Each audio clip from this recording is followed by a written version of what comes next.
Hello, everyone, and welcome to this afternoon session on advancing your spatial analysis with Python in ArcGIS. My name is Ben Burgess, and I'm co-presenter with Ahmad today. Now, this session is an intermediate to advanced session, so we're not going to be covering the basics of the Python language itself. What we're hoping is that if you're not so familiar with Python, hopefully you can get an idea of the sorts of things you can do with it. And perhaps if you're someone that is a bit more familiar with it, hopefully you can get an idea of how you can implement some of the stuff that we're going to show you into your own workflows.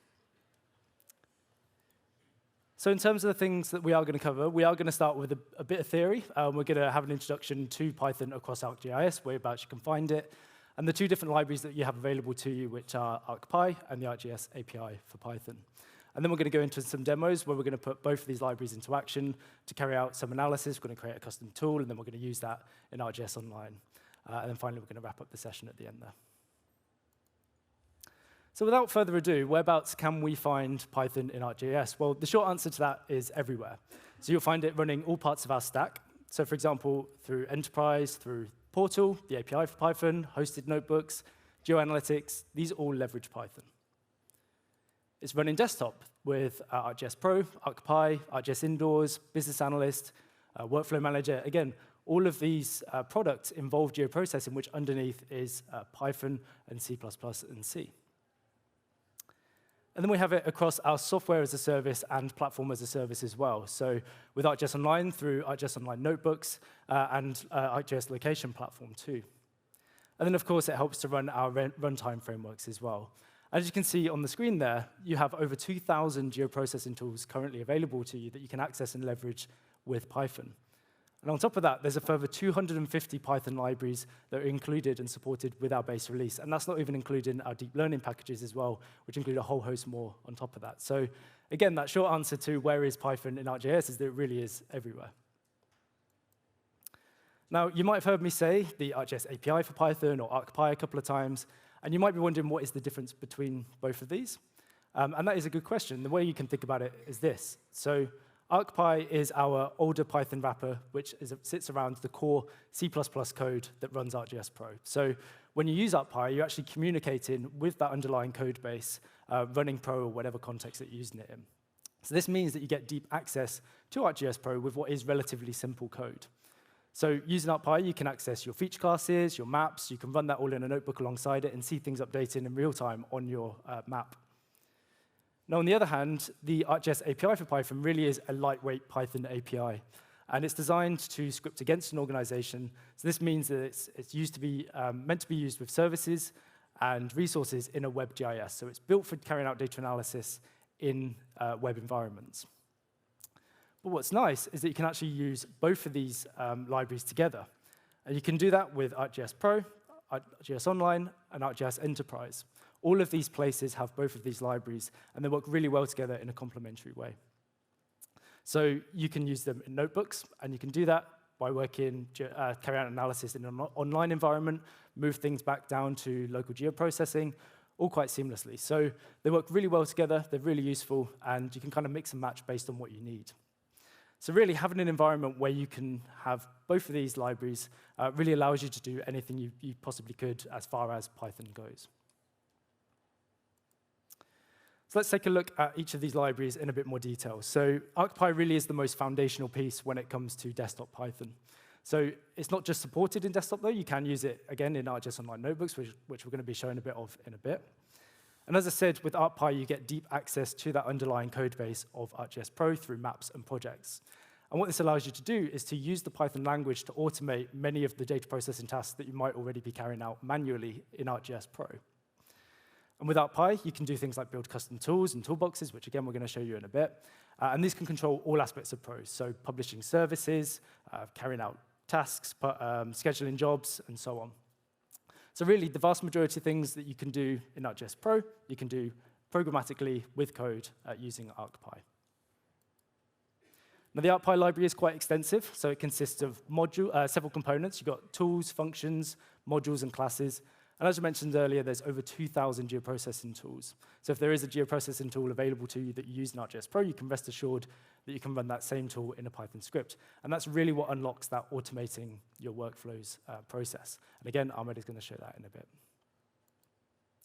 So moving on to the API for Python, Now, this is a Python library that is based on today's standards. So it's designed for and scripts against a WebGIS environment, a WebGIS organization. So it provides capabilities for local data as well.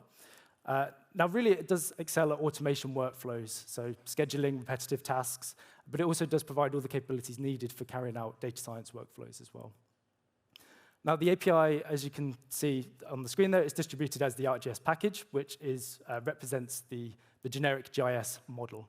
And then within this package, you have functionality which is organized into a number of different modules, which you can see represented by the hexagons, the cloud hexagons.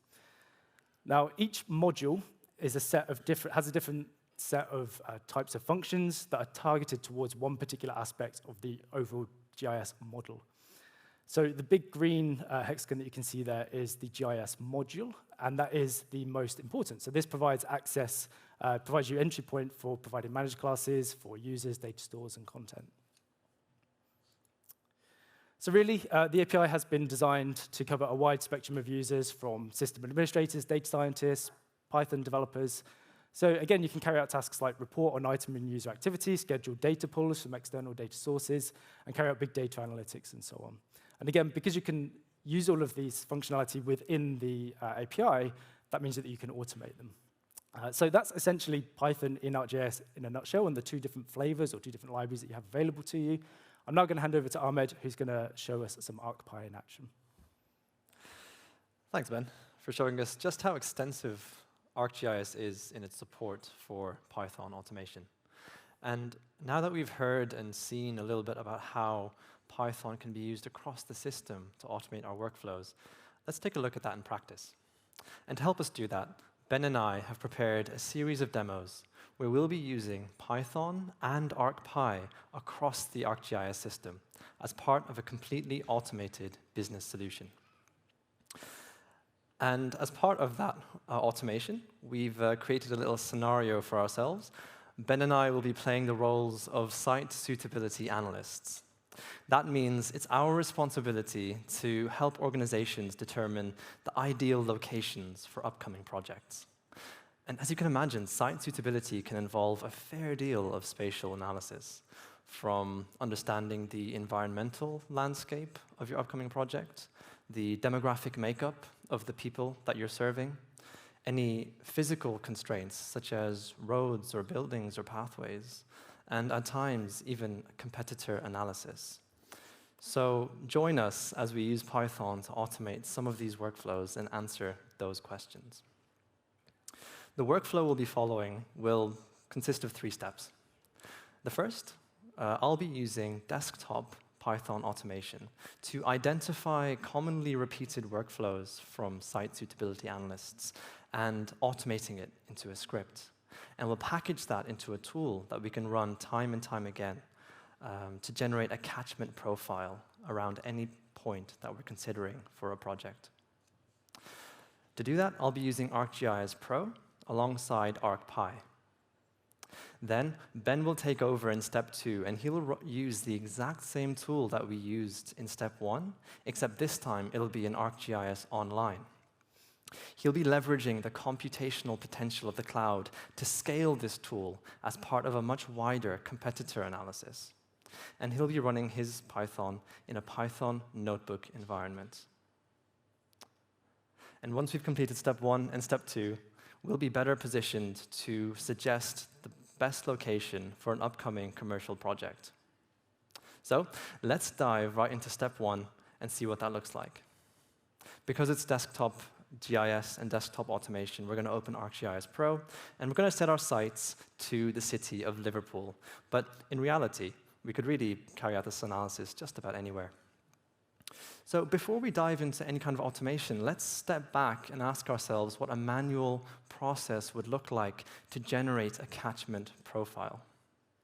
What I might want to start with is a point that denotes the site I'm considering for my project or shop or whatever kind of service I'm providing. After that, I want to understand the area that that project will serve. So I'll go to the analysis ribbon of ArcGIS Pro and use some of my network analysis tools. And this has been made available to me from the Network Analyst extension. And I might want to create a service area to understand how far my service is reaching. And here I have the opportunity to provide a network dataset of my own. I'm going to be using some kind of path walking network. But I also have the option to use Esri's routing service, so they can carry out that computation for me, and they can provide that network data for me. And that's what I've gone ahead and done. So I've created that service area, and this is a 15-minute walking area around that point of interest. Now, this is a catchment area. I might want to enrich it with more data to understand more about this area and make it a real catchment profile. So I've brought in some data from the Living Atlas, which is the census data from the Office of National Statistics. And using a tool, a geoprocessing tool, such as Summarize Within, for example, which sees where the overlaps are between my catchment area and these demographic polygons, I can begin to understand more about the people I'm serving. So if I've gone ahead and already run that tool in the background, and here we have in the pop-up information around my catchment area, but then also some useful professional, occupational data for the people that fall within this catchment area. So I've already started enriching this now, and I can go further, but I'll leave it here for now. So that can be the manual process by which we generate that catchment profile. And if we had to do it just once, that's not a problem. But consider the scenario where we're carrying this out multiple times a day. Perhaps it's our full-time job to generate these catchment areas. This manual process might become quite repetitive and tedious. So we might want to consider automation.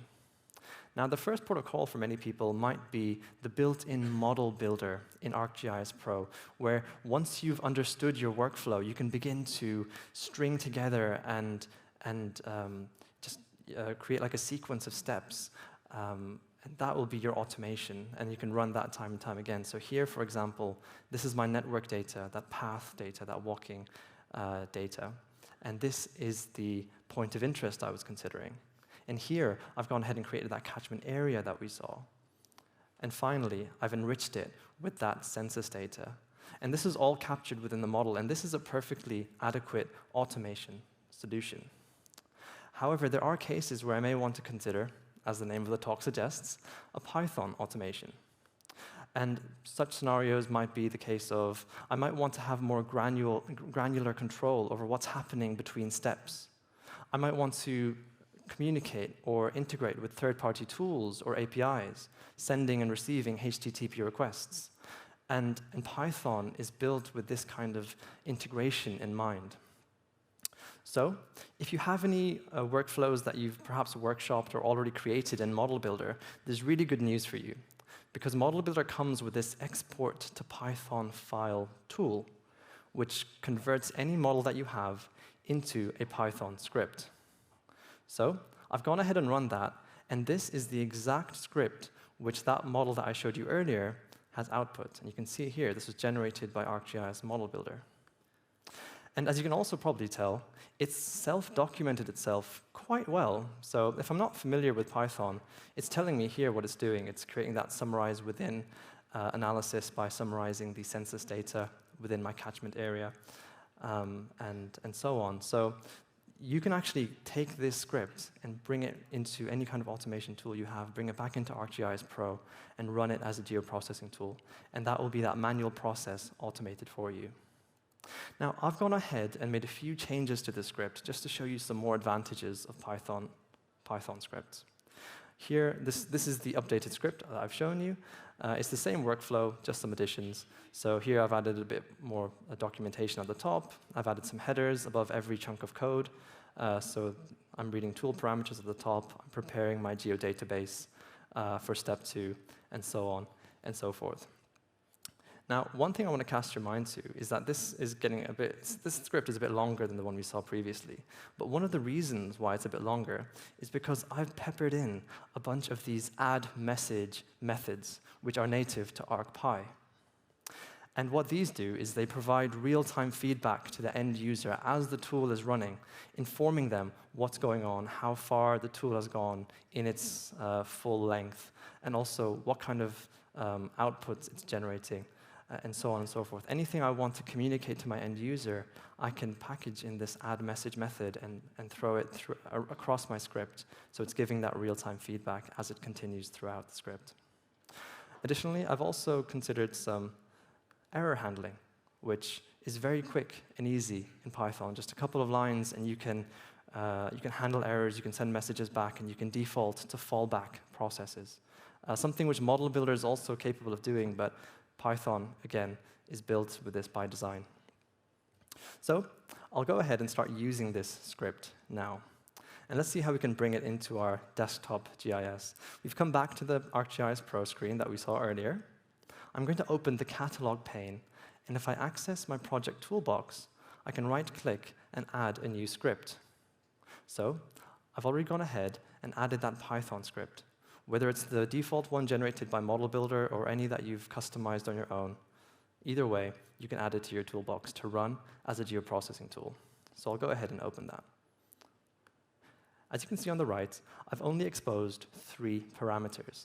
So where the manual process required me to consider the parameters of every single tool, perhaps 5 to 10 or more, depending on the tool, and then also having to handle the data that comes out of each tool and feed it into the next tool, this automation just exposes 3 parameters to the end user that I've chosen. So they don't have to worry about any of that data handling or any of those decisions that I made along the way. So let's put this tool to the test. And I've opened a map where instead of 1 point of interest that we're considering for a project, we have 3. So let's see how this tool can create catchment profiles around these 3 points of interest faster than the manual process around just 1. So I'll begin populating these parameters on the right. I'll add in my 3 points of interest. The second parameter is how far of a catchment area do I want. I'll use a 15-minute walk time. And finally, I'll add in some census data. And I'll hit run. Now, while it's running, I want you to cast your eyes to the text that's appearing as it's running. These are the add message methods at play that I was telling you about. I can see here that it's already created the catchment areas around every point of interest, and now it's beginning to summarize the census data beneath all of them. I can also see that there was an error along the way, but this is something I was prepared for, and I've built in a fallback method in case of errors, in case of missing data, and it's going to go ahead and executing that as we speak. So rather than the tool failing silently or just stalling and stopping, you can build in these fallback methods if there are any issues. So we'll let that run for another 30 seconds or so. And before I finish and we see the output, I'll just tell you how you can share your automated scripts with your colleagues. And we have a couple of options. The first option is if you work in an enterprise environment, you can export your toolbox as a geoprocessing service. And your colleagues can run these tools in the same way you've seen here, except on their web maps, like any other geoprocessing tool. However, if you're in an ArcGIS Online environment, for example, you have the option to share this as a Python notebook file. And that's what I've gone ahead and done. And I've shared this with Ben, and he'll show you how you can run this tool in a notebook environment. So we'll give this a couple of seconds to run. There we go. We have our 3 catchment profiles, and if I open the pop-ups, I can see the demographic data within all of them. So that took about a minute to run, and I can run this as many times as I want. So Ben, please show us how we can extend this tool in ArcGIS Online. Oh, you distracted me, Ahmed. So earlier when I said that you can really do anything as far as Python goes using the Python API and ArcPy, that means anything, even making a snake game in ArcGIS Online notebooks if you really wanted to. But I suppose I should probably show something using GIS instead, right? I'm not very good at playing snake, as you can tell. Just a short while ago, before Ahmed and I got on stage, we decided that we're going to open up a bakery. Now, fortunately, we just created a tool that's going to help us make the decision as to where we're going to open that bakery. So in this part of the session, we're going to bring that tool that Ahmed's just created using ArcPy into an ArcGIS Online notebook as its own Python module. And then we're going to use that to carry out some cloud-native analysis. And what this analysis is going to show us is how 3 different candidate locations for our bakeries compare to other bakeries in terms of their neighborhood catchment profiles. So not so long ago, answering this would have meant downloading big data sets, wrangling them, cleaning them up, picking out exactly what you need. running desktop GIS tools. But today, we can actually answer that question entirely in the browser. So using a single notebook, again, analysis in the cloud. So the snake game is pretty cool, but I think this is going to be just as cool and far more practical. So let's get to it. So here I am in ArcGIS Online. And to access notebooks, you would access the Notebooks tab at the top here. Now, if you don't see this, you will need to speak to your system administrator to get access to notebooks. Now, once I've clicked that, it will take me to a library where I can see my notebooks. I can see notebooks that are shared across my organization, as well as some sample ones from Esri for things like carrying out administration or spatial analysis tasks as well. So if you are new to Python or ArcGIS notebooks, this can be quite a good place to start in terms of seeing the things that you can do with it and having to play around with them. Of course, you can create your own notebooks by clicking New Notebook here. And you'll see that we have a few different runtime options. So we have standard. Now, this includes the ArcGIS API for Python, plus a few hundred additional Python libraries on top of that. You have the option for an advanced runtime. So this includes everything that the standard does, plus ArcPy and a few related Python libraries to that as well. And then we have advanced with GPU support. So this would be things for things like carrying out big data analysis or machine learning. So really, the type of notebook runtime that you choose will depend on the type of workflow that you're looking to carry out. But one thing to bear in mind is that these two advanced options do have a credit expenditure at an hourly rate. So that's something to bear in mind when picking what notebook you're going to run. Now, for this demo, I do already have my notebook created. We're not going to be making anything from scratch. So here I am in the Notebooks interface. And you'll see that I've given my notebook a title along with a description as to what this script is doing. So the approach that we're going to take here is we're going to find all existing bakeries within an area of interest using Overture maps. And this is an open source global data set. It has hundreds of millions of data points, and it's stored in an Amazon S3 bucket. So we're going to be querying that data directly from within the notebook. We're then going to be generating a catchment profile using the tool that Ahmad has created. We're going to do the same for each candidate location, and then we're going to find the candidate location whose profile most closely matches with that bakery profile. Now, one thing I really like about notebooks is that you can kind of header off and section parts of your script like I have done here. And the benefit of doing this is when you share this to other people in your organization who might not be so familiar with it, they can get a good idea as to actually what's going on and how this is working without really needing to understand what the code itself is doing. So if I click to expand these hidden cells here, you'll see that I've done exactly that. So I've sectioned off my code. So we're starting off with some imports and signing in. So we're importing our libraries. We're connecting to our ArcGIS organization. We then have a section dedicated towards configuration, which is about setting up our parameters and our data. We're then going to be building our bakery benchmarks. So this is, again, querying from the Amazon S3 bucket and building those benchmarks using the tool. We're then going to be doing the same for our candidate locations, and then comparing the two to find the best match, and then visualizing the results. And then finally, saving the results to ArcGIS Online. And this is going to be the only part of this script where we're actually saving anything to our organization, to our content. So most of this is done, again, in the cloud, just in this notebook. So let's start from the top with our imports. So I click to expand, and you'll see that my script is revealed for this part of the section. So we're starting with our Esri libraries. So again, we're bringing in ArcPy, and then we're using it with some libraries from the ArcGIS API for Python as well. So again, we're using both of these libraries together in the same environment. We've then got, I guess, our open source data science stack at the bottom here. So we're using DuckDB, Pandas, Matplot, NumPy as well. And then here is where we're bringing in the tool that Ahmad just created as its own Python module. Now, this is one thing that's worth pausing on for a minute, because what I'd like to draw your attention to is that you have an option here at the top here for files. And if I click to expand that, you'll see that it takes me to a file directory space where I can upload things like data or my own Python scripts. So what I've done here is I've uploaded my snake game for when I get bored, and I've also uploaded the catchment profile tool that Ahmad just created as the script. And then what we can do is import that into the notebook, its module, and reference that. So the benefit of doing that is that I don't have to take the code that I was just written and try and copy and paste it and put it into the notebook itself. We can just reference it from within there.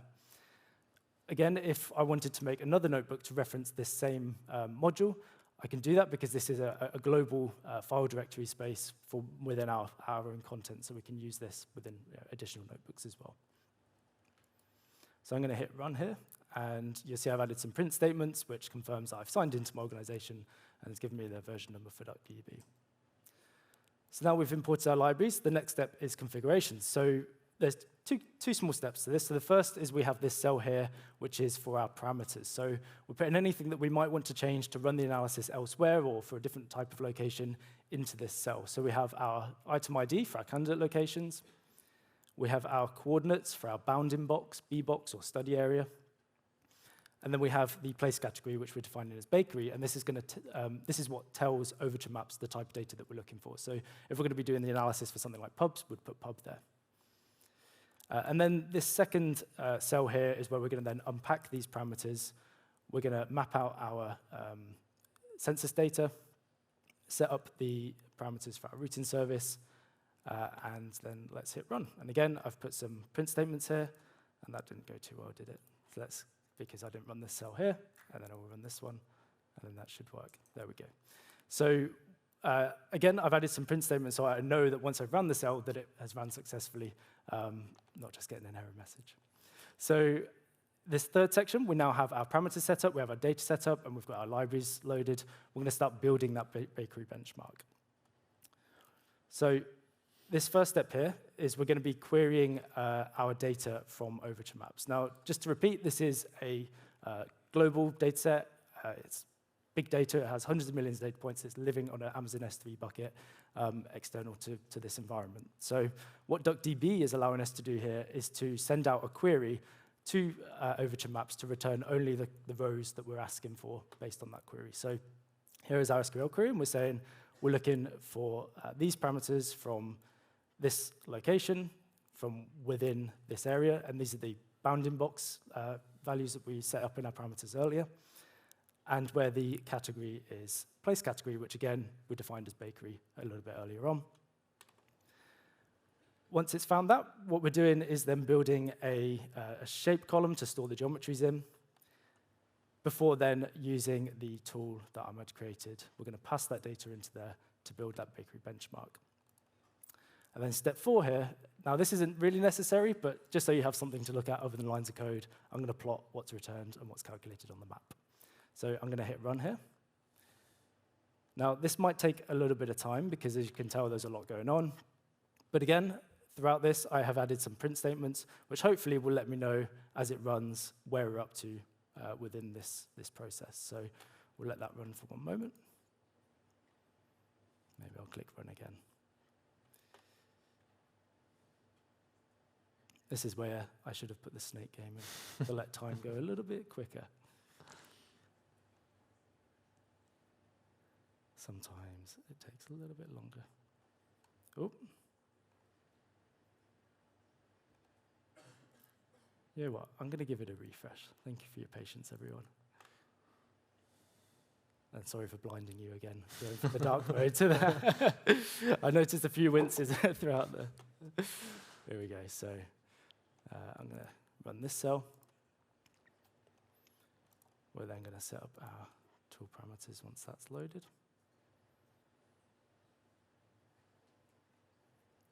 Click run.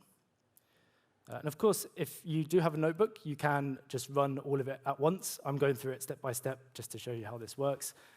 So you have kind of 2 ways of going through. So we've loaded our configuration, and then we're going to do the benchmark, and then again, should take a minute, and it should run.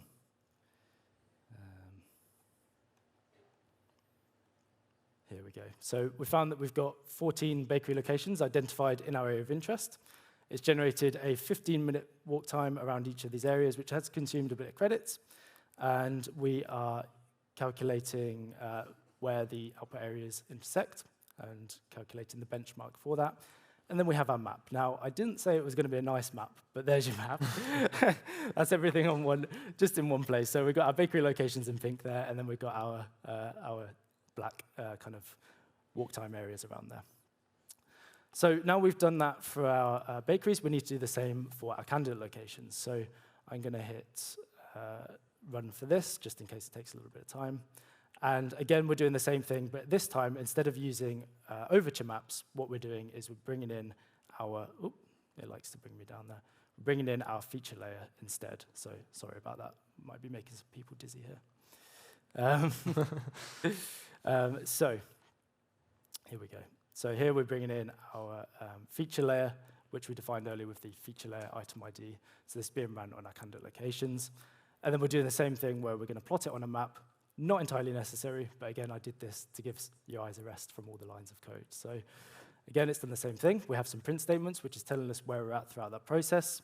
It's loaded the candidate locations, it's found the intersecting output areas, and then it's built the profile. And then we have a slightly nicer looking map this time. So there's our candidate locations, and there's our walk time areas around there as well. So now we've built the benchmark for our bakeries, and we built the profiles for our candidate locations. Now what we want to do is try and compare the two to find where the best match is. So what we're doing here is we're going to add up all of the, find the median occupation profile across each area, and then we're going to compare that in terms of percentage points. So what we're calculating here is what's called a gap score. So essentially, what we want to happen here is have the lowest score will be the best match. So again, I'm going to hit run, and you'll see here that we have candidate 2 has the lowest score, so that has the closest match to the benchmark. Woo, go candidate 2. Now, I do understand that that can be quite difficult to understand how we calculated that and how we came to that result. So the next step here is that we're going to visualize that on a chart, so hopefully you can understand how we've got to that. So for this, we're using that matplot library. So again, we're going to run this, and then we get a nice chart to show us how we got there. So this dashed line here is the benchmark for each occupation type across the bottom here. We're going to have a percentage difference in percentage points along the axis here, and then we have each candidate mapped out. And you can see here, candidate 2 is in blue, and it sits most closely to the benchmark for each occupation type. So that's how we got to that result. So now we've done our analysis. The next step is to publish the results to ArcGIS Online. So again, so far, none of this has been saved to our organization. We've done this all within this notebook itself. Now, again, in typical fashion, this probably will take a little bit of time. So what we're doing here is we're getting it to publish the walk time areas and then publish the candidate scores after that as well. So that's the full circle, right? So we've got the data stored externally. We're then bringing that into the ArcGIS Online notebooks, running the analysis, and then just saving that output to our organization. So I guess what I'd like you to take from this are 3 main things. So ArcGIS Online notebooks are a genuinely practical way of carrying out spatial analysis.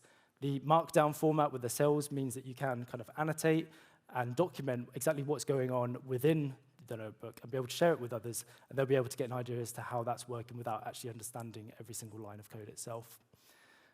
Second, ArcGIS platform is not closed. What you've just seen here is me use data that is living in an external Amazon S3 bucket, combined with data that's living in the Living Atlas, with the Esri routing service, with a whole host of different Python libraries as well. So again, this is not a closed system. And then third, we've just used the tool that Ahmad created, the custom tool, with the ArcGIS API for Python as well. So these 2 different libraries, they work really well together. And again, this is just published. Mind your eyes, might be a bit bright, but you can see that we've now published our output to our organization as a feature layer. And we can go on to then create dashboards, instant apps, etc. with that. So that's everything from me. I'm now going to hand over back to Ahmad. Thanks, Ben. Thanks for showing us the power of notebooks and how you can really scale up your scripts using cloud. As a session wrap-up before we go away in a couple of minutes, I just want to round up everything we've looked at today. Beginning with the fact that ArcPy brings the power of geoprocessing to your Python code. So traditionally, you may think of geoprocessing as something that only happens on perhaps heavy-duty applications or perhaps in abstract languages that we're not familiar with. But geoprocessing lives and breathes in the Python code that we know and love. So that's fully open and accessible to you today. It can be integrated across the ArcGIS system, so if you are already a customer or thinking of being one, this can work on desktop, cloud, enterprise, and so on, as we've seen today. Python, as we know, is a great way to integrate and scale your GIS workflows. You can even communicate with third-party tools and automations, so if you currently have automations in your organizations and you want to integrate some of your spatial analysis into them, the Python API is a great way to do so. And lastly, it would not be a tech presentation in 2026 without mentioning AI. So nowadays, even if you're not familiar with writing Python, AI is your friend. Esri have released the ArcGIS Notebooks Assistant, which is currently in beta. There's a lot of blogs and demos around its use online, so do take a look and try it out for yourselves. Lastly, this presentation will be recorded, and all of the code that you saw today can be accessed via scanning this QR code or going to that URL. So feel free to have a play for yourselves. And from Ben and myself, thank you so much for your time, and enjoy the rest of your day.